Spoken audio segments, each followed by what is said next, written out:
Fatigue is really is my main thing, but I try to ignore it, to be perfectly honest. And this weekend I just had a huge situation with the fatigue. It really does catch up to you as a Sjögren's patient.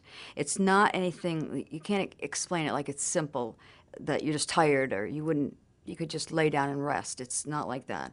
When it comes over you, it's just extreme fatigue. I've actually gone to do a run at a park close to our house. Driven to the park, everything's great, it's early morning, whatever, great day, beautiful day, and I get there, I get my running stuff on, and I'm just too exhausted even to get out of the car, literally get out of the car, and I'll just sleep. I do have to be very careful about the fatigue.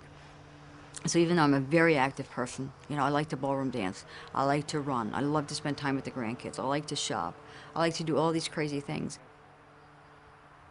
My symptoms are still centered around my eyes and my mouth, but mostly my mouth right now. I have to be very careful what I eat. I can't drink any wine. I have to be careful if I'm invited to somebody's house. I don't like to be invited to people's houses because I can't eat certain things. I don't know what I can eat that day.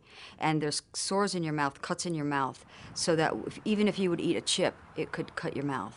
And then if you drank wine, it would burn like you can't believe, and it's extremely painful.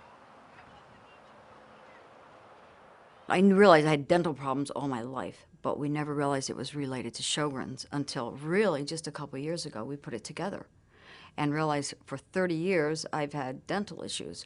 And always I would go to the dentist and he'd, you know, you've got to take better care of your teeth, you've got to floss, you've got to do this. And it's very embarrassing when you're an adult. And I would go home, you know, and I had every single tooth in my head root canaled.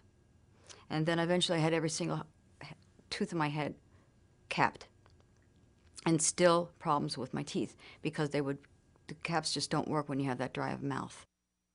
I always suggest to patients, get to a good doctor, get to a good dentist and when I say good, I just mean that understands the syndrome. To a new patient, I would suggest that they try to find out as much information as they can through whatever their means of learning is. So if their means of learning is going to a website, go to Sjögren Syndrome Foundation and find out whatever you can. If your means of learning is reading, purchase books, whether it be on Sjögren's or chronic illness, wherever you are in the process. If your means of learning is talking to people, I would suggest that you go to a support group. If you're just diagnosed today, you're saying to yourself, I'm scared.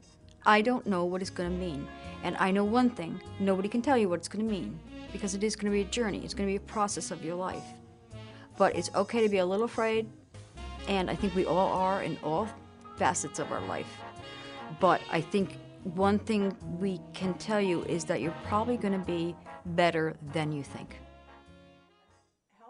Having medical professionals who are educated about Sjögren's syndrome, know how to treat it, and understand its progression is very important.